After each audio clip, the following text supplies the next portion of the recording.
Beamy, 23, women's studies major. Thesis on toxic masculinity in dating culture. Run feminist Instagram with 20K followers. Post daily about male privilege. Men have dating on easy mode. Just exist and women throw themselves at you. Get thousands of likes every time. Always believe Tinder was designed for male fantasy. Endless catalog of women. Swipe through hundreds like shopping. Get matches constantly. Have all the power in dating dynamic. Post weekly about how dating apps exploit women while rewarding mediocre men. Average guy has more options than attractive woman. Feel intellectually superior about it. Monday night. Arguing with roommate's boyfriend Kyle about dating apps. He's complaining Tinder is brutal for guys. Says he barely gets matches. Conversations go nowhere. Laugh at him. Tell him maybe try not being walking red flag. He shows me his profile. It's decent. Good photos, normal bio. Nothing problematic. Shows me his matches from past month. 3 total. 1 never responded. 1 sent hey then ghosted. 3rd unmatched randomly. Tell him he's probably aiming too high or his personality shows through somehow. He gets frustrated. Says I have no idea what male dating experience is like. Challenges me to try it. Accept immediately. Going to prove how easy men have it on Tinder. Document the privilege in real time. Tuesday morning, create perfect male profile. Use photos of friend's brother Jake. He's decent looking, not a model but solid 7 out of 10. Name him Ryan. 24, works in graphic design, likes music and travel. Bio says looking for genuine connection. Love live music and exploring new places. Always down for good conversation. Safe, attractive, approachable. Everything women claim to want. Upload photos showing personality. 1 at concert, 1 hiking, 1 with dog, professional headshot. Variety without trying too hard. Ryan goes live at 10 a.m. Ready to expose male dating privilege. First hour of swiping. See hundreds of women. Swipe right on maybe 60%. Mix of attractiveness levels, ages, interests. Not being too picky since men supposedly have abundance. Hour 1 results. 2 matches. Must be algorithm warming up. Hour 2. Swipe through 100 more profiles. Get 1 additional match. 3 matches total. None have messaged yet. Feel first twinge of confusion. On my real profile, matches message within minutes. Hour 3. Continue swiping. Up to 5 matches now. Still no messages from any of them. Check if app is working properly. Everything looks normal. Women just aren't messaging Ryan. Lunchtime check-in. 6 matches after 3 hours of active swiping. 0 conversation started. Post on story. Interesting patterns emerging from social experiment. More data needed. Afternoon swiping session. Get slightly better results. Up to 12 matches by 5 p.m. First message arrives. Woman named Ashley sends, hey. Finally. Respond immediately, hey. How's your day going? She never replies. That's it. Entire conversation. Evening reflection. 12 matches and 8 hours of active swiping. 1 message received that went nowhere. I'll ask how it's going. Tell him still collecting data, but results surprising. He laughs knowingly. Says this is exactly what male Tinder experience looks like. Wednesday morning, check overnight activity. No new messages. 2 new matches, bringing total to 14. Start messaging matches first to get conversations going. Send personalized messages referencing their photos or bios. Love your travel pics. That beach looks amazing. Where was it? Fellow dog lover I see. What breed is yours? Saw you're into photography. That sunset shot is incredible. Send 8 messages to different matches. Response rate, 1 out of 8. Single response, thanks. No follow-up from her. Feel genuine confusion. These are good openers. Show I looked at profiles. Ask engaging questions. Why such low response rate? Wednesday afternoon, desperation setting in. Swipe right on literally everyone for 2 hours straight. Match rate increases slightly, up to 22 total matches. Send more personalized messages. Try different approaches. Funny observations about their photos. Questions about shared interests. Compliments on specific things. Just simple "how's your week going?" Response rate across all approaches, 15%. Of responses received. Conversation continuation rate, 10%. Basically, 1 in 100 swipes leads to actual conversation. Wednesday night, having small crisis. Check my real female profile for comparison. 47 new likes in past day. Dozens of unopened messages from guys trying to start conversations. Quality varies, but they're trying. The contrast is stark. Kyle checks in again. Ask him if this is normal. He nods sadly. Says he's been on Tinder for 2 years, been on maybe 15 dates total. Spends hours crafting perfect messages that get ignored. His most successful month. For matches led to 1 coffee date that went nowhere. Thursday morning, wake up to 0 new messages. 3 new matches overnight, now at 25 total. Becoming obsessive about checking app. Feel dopamine hit from each new match, then crash when they don't respond to messages. Starting to understand addictive cycle Kyle described. Try different messaging strategy. Be more direct, more flirty. You're gorgeous. Wanna grab drinks? Love your vibe. Coffee this weekend? Think we'd have great conversation. Dinner? Results worse than before. Get called too forward by 1 match who then unmatches. Another says, wow, slow down there. Third just ghosts. Thursday afternoon, emotional breakdown beginning. Ryan has 31 matches now. Sent 20+ thoughtful messages. Had 3 conversations longer than 2 exchanges. 0 phone numbers. 0 dates planned. Success rate, 0%. If Ryan was a real person, he'd be developing serious self-esteem issues.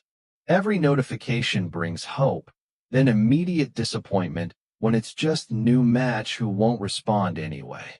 Thursday evening, try group analysis approach. Look at successful male Tinder profiles online for inspiration. All advice contradictory. Be funny but not try hard. Show personality but don't be weird. Be confident but not arrogant. Stand out but don't be too different. Realize there's no winning formula. It's just brutal numbers game where most attempts fail. Thursday night, Kyle finds me stress eating while staring at phone. Ask him how he deals with constant rejection. He says some days he doesn't. Some days he deletes app for weeks because it's destroying his mental health. Says the worst part isn't initial rejection. It's getting hope from match, then having that hope crushed by silence. Feel actual empathy for him for first time ever. Friday morning, 24-hour mark approaching. Final stats check before giving up. Total swipes, around 500. Total matches, 34. Messages sent, 28. Response rate, 18%. Actual conversations, 2. Phone numbers obtained, 0. Dates arranged, 0. Meaningful connections, 0. Success rate, 0.0%. Compared to my female profile same time frame. Matches without even swiping, 60+. Unsolicited messages, 40+. Response rate when I message, 95%. Guys asking for dates, 15+. Delete Ryan's profile. Can't handle another day of constant rejection. Sit on couch having existential crisis about everything I believed about dating dynamics. Friday afternoon, post-experiment depression hitting hard. Keep thinking about Ryan's failed conversations. Women who matched then never responded. Matches who unmatched randomly. Messages left on read indefinitely. If Ryan was real, he'd need therapy after a week of this treatment. Realize men aren't privileged on dating apps. They're just punching bags for female validation seeking. We swipe right for ego boost, then ignore when they try to connect. Friday evening, research mode. Look up actual statistics on male dating app success rates. Studies show average guy gets 1 to 2 matches per day of active swiping. 80% of matches never lead to conversations. Men send 3 times more messages than women. Male response rates 10 to 15% versus female 50% plus. Average time to get single date, 3 months of active use. Close laptop feeling sick. Friday night, Kyle asks about experiment results. Tell him honestly, I was completely wrong about everything. He doesn't say I told you so. Just nods sadly. Says most women would never admit that. Tell him about the constant rejection, the silence, the feeling of being completely disposable. He says now imagine doing that for years while being told you have privilege the whole time. That hits like truck. Saturday morning, day after deleting Ryan. Still processing emotional impact. Keep checking phone expecting notifications that aren't coming. Phantom buzz syndrome from app 1 deleted. Realize this is what men deal with constantly. Cycle of hope and disappointment that destroys self-worth over time. No wonder so many guys give up on dating entirely. Saturday afternoon, look at my own Tinder behavior with new eyes. Have 60+ matches I never messaged. Swiped right for validation, never intending to talk. Realize I'm part of the problem.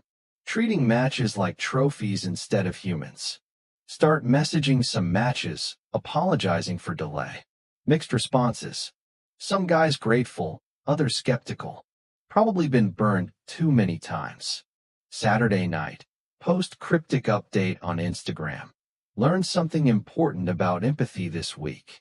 Need to process before sharing more. Get comments asking what happened. Not ready to admit I was wrong about male privilege yet. Sunday morning, still thinking about Ryan's 24 hours of rejection. Every swipe was hope. Every match was excitement. Every ignored message was small heartbreak. If extended over months or years, that psychological toll would be devastating. Sunday afternoon, conversation with feminist friend about dating apps. Share some insights without revealing experiment. She immediately defensive. Says men created these problems for themselves. Deserve whatever treatment they get. But Ryan didn't create anything. Ryan just existed and got crushed by system I thought favored him. Sunday evening, final reflection on experiment. Men don't have dating on easy mode. They have it on nightmare difficulty. Tinder isn't male fantasy. It's male torture device designed to extract validation for women while giving men nothing in return. We match for ego boost, message for entertainment, then discard when bored. Every man on dating apps is Ryan. Hoping for connection, receiving indifference. Monday morning, delete remaining dating apps except one. Focus on actually talking to matches instead of collecting them. Meet guy for coffee who's shocked I showed up. Says most women cancel last minute or never respond to date suggestions. The bar is literally underground. Monday evening, get message from Kyle. Says he met someone at bookstore, asked her out in person. Going on first date in months. Feel happy for him. Also sad that avoiding apps was necessary for basic human connection. Tuesday, week after Ryan experiment. Still processing everything. Post on Instagram about dating app insights. Maybe we should treat matches like humans instead of entertainment. Lose 300 followers immediately. Comments calling me pick me and male sympathizer. But also get messages from guys thanking me for seeing their reality. Kyle tells me his date went well. They're seeing each other again. She actually responds to texts and seems interested. Feel proud of him for not giving up despite everything. Wednesday, realize how damaged dating culture has become. Basic human decency is now exceptional. Showing up is remarkable. Responding to messages is rare. We've normalized cruelty and called it empowerment. Thursday, change my entire approach to dating and social media. Stop posting about male privilege without acknowledging male struggles. Start recognizing that dating problems affect everyone differently. Begin treating matches like potential friends instead of validation sources. Friday, 1 week after Ryan's creation and destruction. Final thoughts. 24 hours as man on Tinder taught me more about dating reality than 4 years of gender studies. Men aren't privileged on dating apps. They're systematically rejected and ignored. Women aren't victims on dating platforms. We're often the ones causing emotional harm. Ryan lasted 24 hours. Real men endure this for years. That takes strength I never recognized before. Maybe it's time to stop assuming and start listening. Maybe empathy doesn't have gender restrictions. Maybe we're all just trying to connect and failing in different ways. Ryan taught me that privilege isn't always visible to those who have it. My privilege was never worrying about being ignored. His reality was being ignored constantly despite doing everything right. Still feminist. Just more honest feminist now. The two aren't mutually exclusive.